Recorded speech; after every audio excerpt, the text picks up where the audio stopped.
peut-être un défaut de juriste, mais comme je vais le mettre à disposition sur SlideShare, vous aurez plus de contenu que ce que je vais être capable de dire en encore 20 minutes. Ça concerne tous les traitements de données personnelles. Une donnée personnelle, c'est ce qui permet d'identifier directement ou indirectement une personne physique. Et quand on arrive dans une entreprise, dans une organisation, la première question qu'on pose, c'est est-ce que vous pensez que vous avez des traitements de données perso? Oui, ça concerne combien? 20% de notre système d'information. La réalité, c'est que quand on gratte, c'est plus près de 60 à 80%. Parce que les systèmes de sécurité sont tous, à un moment ou à un autre, capables de dire vous vous êtes connecté à tel moment.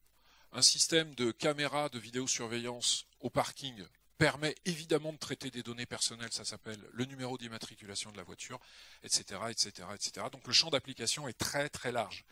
Et on avait jusqu'à présent, jusqu'à récemment, un doute.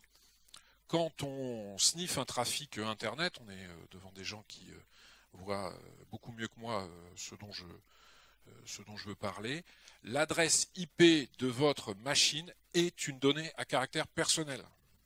Il y avait un doute jusqu'à il y a 6 mois. Moi, ça fait 15 ans que je n'ai pas de doute. Il est évident que l'adresse IP de ça ou de ma box à la maison permet d'identifier des gens, une personne ou quelques personnes, un foyer par exemple, parfois un service dans une entreprise. Et il a fallu plusieurs décisions, cour de cassation, cour de justice de l'Union européenne. C'est clair, c'est net, c'est précis. Quand vous loguez, ce que vous êtes obligé de faire, quand vous journalisez un trafic en interne, eh bien vous manipulez, vous traitez des données à caractère personnel. On exclut les activités perso quand même de la réglementation. Et ça veut avoir pour ambition, ça a pour ambition, pardon, en meilleur français, d'être entre guillemets d'application universelle. Alors ça, c'est la réglementation anti-Google. Google essayait d'éviter l'application de la loi informatique et liberté européenne précédente, celle qui est encore en vigueur aujourd'hui, et se battait en disant oui, certainement, j'ai google.fr, google.es, mais comme mon siège principal est aux États-Unis, la loi européenne ne s'applique pas. On a eu un arrêt de la Cour de justice de l'Union européenne, il n'y a pas de difficulté, et on est allé l'inscrire dans le marbre. Si le responsable de traitement ou le sous-traitant est dans l'Union européenne, voir si les données passent en Europe, y compris dans un data center qui est purement technique, la loi européenne s'applique. Donc c'est vraiment très très ambitieux, et c'est fait pour protéger les 500 millions de citoyens du marché européen. Et vous avez quelques acteurs qui sont concernés.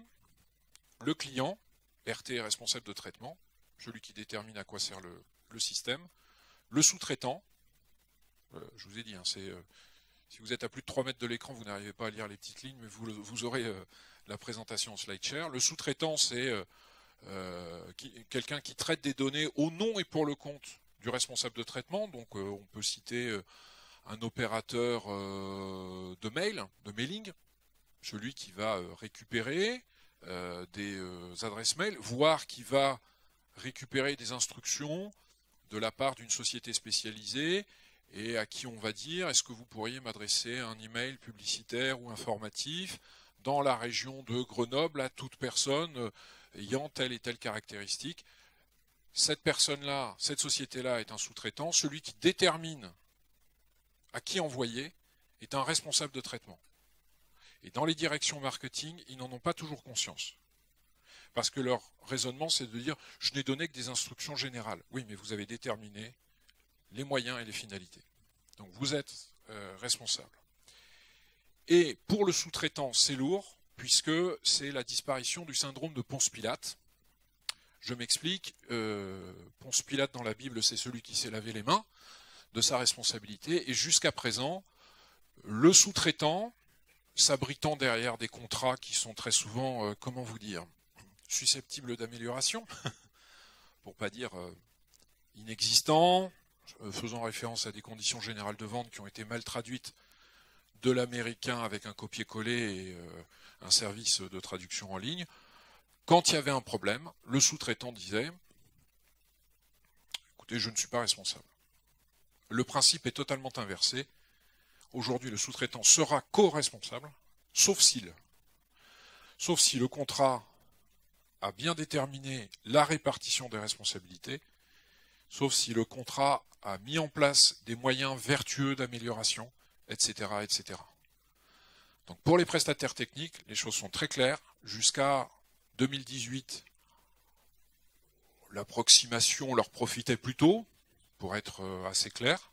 En efficacité, nous au cabinet, quand on avait des difficultés, des contrôles de la CNIL ou des protestations d'associations de consommateurs, on en a eu à traiter, eh bien, ce qui se passait à la fin, c'était que le sous-traitant disait c'est pas moi. J'ai 20 millions d'adresses email dont je suis incapable de dire lesquelles sont cachères et lesquelles ne sont pas cachères, lesquelles ont été collectées avec un système d'opt-in, avec les finalités, vous savez, le système assez compliqué et pénible, c'est certain.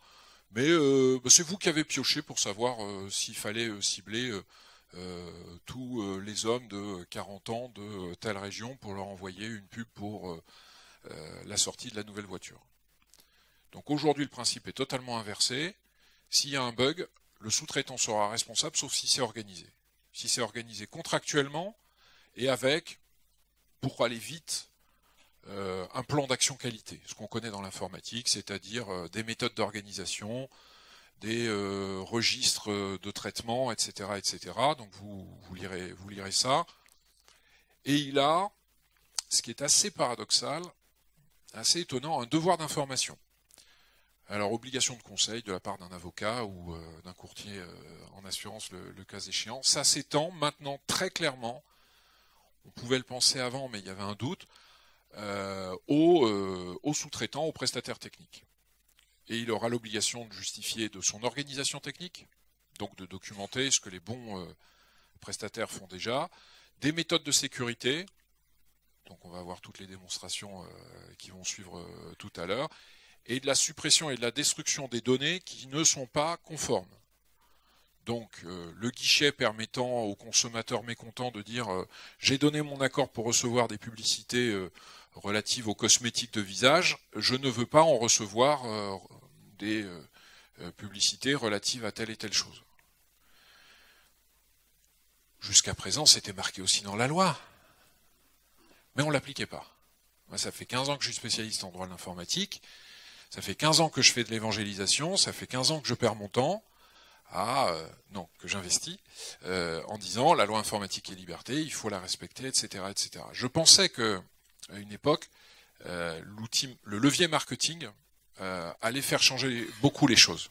Parce que je pense que les directions marketing sont sensibles au fait que on leur dise, si jamais vous vous faites rattraper par le gendarme des données c'est la CNIL, le plus douloureux, le plus pénible, c'est d'avoir son nom dans la presse.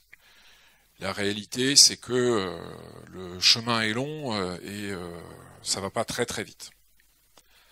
Alors, il y a le responsable de traitement, il y a le sous-traitant, et pour aider ces différents acteurs, on a, alors c'est plein d'acronymes et de jargon, je suis désolé, vous verrez à la fin de la présentation une liste de ressources, notamment le site de la CNIL est vraiment très bien fait. Donc le CIL, c'est le correspondant informatique et liberté, et le DPO, c'est Data Protection Officer. Grosso modo, vous nommez quelqu'un en interne qui est une sorte de commissaire aux comptes, voilà, des données. Bon. Vous pouvez le nommer en interne ou le nommer en externe, et c'est quelqu'un qui vous aide à respecter la réglementation. C'est très anglo-saxon comme technique.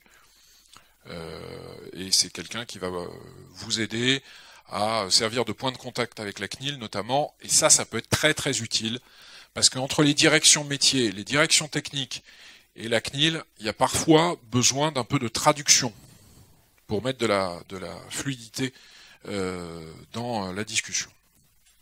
Quelques principes dans la loi, dans ce règlement donc qui rentre en vigueur, encore une fois en mauvais français, accountability, on ne sait pas trop bien le traduire. Je pense que, en bon français, c'est un principe de responsabilité. Vous devez rendre des comptes. Mais c'est au-delà du système français qui est oui, non, c'est conforme, ça n'est pas conforme. C'est vous devez démontrer que vous avez fait vos meilleurs efforts pour. Et on vous donne, alors c'est pour ça que la réglementation est très longue, trop longue, on vous donne des tas d'éléments pour démontrer que vous avez fait des efforts, vous êtes rentré dans un cercle vertueux. Vous savez, le Plan, Do, Check, Act, le PDCA, la roue de Deming, C'est ça qu'on vous demande de faire. Donc, faites des études d'impact, le PIA, Privacy Impact Assessment, démontrez que vous avez fait un peu de formation. Peut-être que ce matin, vous pouvez arguer du fait que pendant une petite demi-heure, on a parlé de ça. Et jusqu'au bout, en allant jusqu'au bout pour les organisations les plus importantes, faites-vous certifier. Ça viendra, on est en train de mettre en place des outils de certification, et surtout, et c'est très bien pour vous, que vous soyez responsable de traitement ou sous-traitant, avancez sur l'obligation de documentation. Donc, le temps courant contre moi, et compte tenu du fait que vous allez avoir le support, l'étude d'impact. Vous devez étudier, avant de mettre en place un traitement, l'impact que ça a. Ça veut bien dire ce que ça veut dire. Vous avez un guide bourrique, vous avez vraiment une documentation très précise sur ce que ça doit contenir. Et pour nos amis éditeurs de logiciels, très important, respectez la vie privée dès que vous commencez à coder. Voilà. Alors ça s'appelle Privacy by Design ou by Default, c'est-à-dire respect de la vie privée par conception, dès qu'on commence à concevoir des outils, et par défaut. Il y a des éditeurs qui viennent me voir en me disant, bon bah oui, mais alors maintenant on a 100 000 lignes de code et on a 250 jours de dev, etc. C'est un peu compliqué. Ben, justement, dès qu'on commence à rédiger les spécifications fonctionnelles détaillées, on met en place les petits modules qui permettent d'anonymiser, de pseudonymiser, etc. Quand il y aura un hacking très très important, jusqu'à présent, la notification des failles de sécurité, c'est-à-dire cet exercice quand même très particulier qui consiste à se balader partout en disant « il y a eu un problème chez moi », sera applicable à quasiment toutes les failles de sécurité, à peine de sanctions très lourdes, financières. Les droits des personnes ne sont pas modifiés. Je passe très très vite, vous pourrez découvrir ça. On a toujours le droit à l'oubli, on a toujours, en tant qu'internaute, en tant que personne physique concernée, toute une série de droits.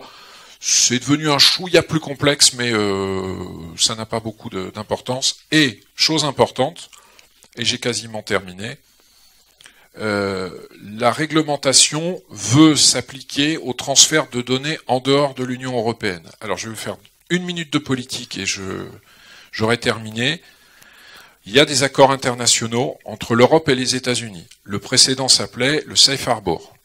Donc le principe, c'est qu'on considérait que des données logées en Europe, ici ou aux Pays-Bas ou en Irlande, étaient bien protégées par la réglementation européenne, et on disait, ben, quand on aura fait des accords internationaux avec des pays partenaires qui nous garantissent le même niveau de protection, ben, vous pourrez amener vos données là-bas. Et donc il y a eu un accord il y a une dizaine d'années qui s'appelle le Safe Harbor. Et puis Edward Snowden est arrivé, il a publié des choses et la Cour de justice de l'Union européenne a dit le Safe Harbor ne constitue pas une garantie suffisante. C'est-à-dire l'accord entre les États-Unis et l'Europe, évidemment, ce n'est pas une garantie suffisante de la protection de nos données personnelles. Qu'à cela ne tienne, on en a fait un nouveau qui s'appelle le Privacy Shield. Et compte tenu du caractère très déterminé des gens qui s'intéressent à ces sujets-là et qui mènent des procès jusque devant la Cour de justice de l'Union européenne, je crains que la prochaine décision de la Cour de justice de l'Union européenne soit du même tonneau, surtout si la nouvelle administration américaine reste sur les mêmes décisions politiques que celles qui ont commencé à être annoncées, puisque vous avez appris que le Congrès finalement va abroger ce qui allait rentrer en vigueur, puisqu'aux États-Unis allait entrer en vigueur tout un paquet législatif de protection de la vie privée. L'administration Trump a dit non, pas de protection de ce sujet. Dans la catégorie certification qualité, etc., on a toute une série de labels et de bonne conduite, avec ce qu'on appelle des binding corporate rules, enfin peu importe. On peut adopter des règles soit dans les grosses sociétés, soit dans des branches d'activité, et y adhérer volontairement, ça devient obligatoire. Les sanctions, très important, jusqu'à présent c'était 300 000 euros. Donc quand Google a été condamné à 300 000 euros de sanctions pécuniaires, on peut raisonnablement estimer qu'ils ont fêté ça avec une belle bouteille de champagne.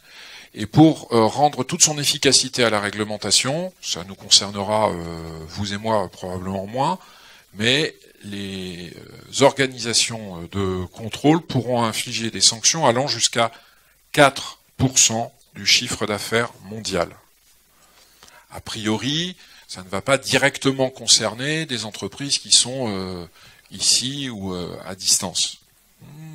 Attention, en tout cas, quand on arrivait devant un comité directeur, un CODIR, en disant on risque au maximum 300 000 euros d'amende et nous avons en face un budget sécurité de 100, 150 000, 200 000 euros, alors à dépenser peut-être sur 1 an ou 2, il y avait une évaluation de risque, on demandait à la direction juridique, et le budget a été retardé. Là, peut-être que ça va changer, et je termine en vous disant que il y a un lien hypertexte sur une boîte à outils qui est remarquable, je suis pas toujours très copain avec la CNIL, ça nous arrive même de nous chauffer les oreilles, parce que là, la CNIL a une interprétation de la réglementation qui est parfois un peu large, mais vous verrez qu'il y a là, avec un lien hypertexte, un guide de la CNIL qui est une véritable boîte à outils, hyper didactique. C'est un PDF de 4 pages, vous le téléchargez. Sur chaque élément de la boîte à outils, vous avez des liens qui vous renvoient vers des documents.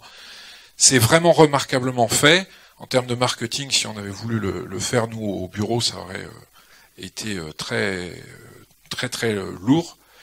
Et on vous propose en quelques étapes de désigner un pilote, soit en interne, soit un correspondant informatique et liberté. Enjeu super important, cartographier vos systèmes d'information. Dès que l'organisation devient importante et que c'est le produit de l'histoire, on a fusionné, on a développé, etc. C'est un peu compliqué, etc., etc. On suit tout ça. Souvenez-vous, on ne vous demande pas, en mai 2018, d'être immédiatement prêt, tout bien, tout nickel, mais commencez le processus. Commencez le processus. Parce que si en juillet 2018, septembre 2018, vous avez un contrôle de la CNIL, qui a probablement vocation à s'appliquer d'abord dans les secteurs les plus visés, qui sont le médical, le financier et tout ce qui est marketing ciblé, etc. C'est à peu près les 3 secteurs les plus importants. Si vous démontrez que vous avez commencé à vous mettre en conformité, vous aurez une approche beaucoup plus bienveillante de la CNIL. Je vous ai mis aussi plein de ressources. Et à la fin, see you soon et merci de votre attention.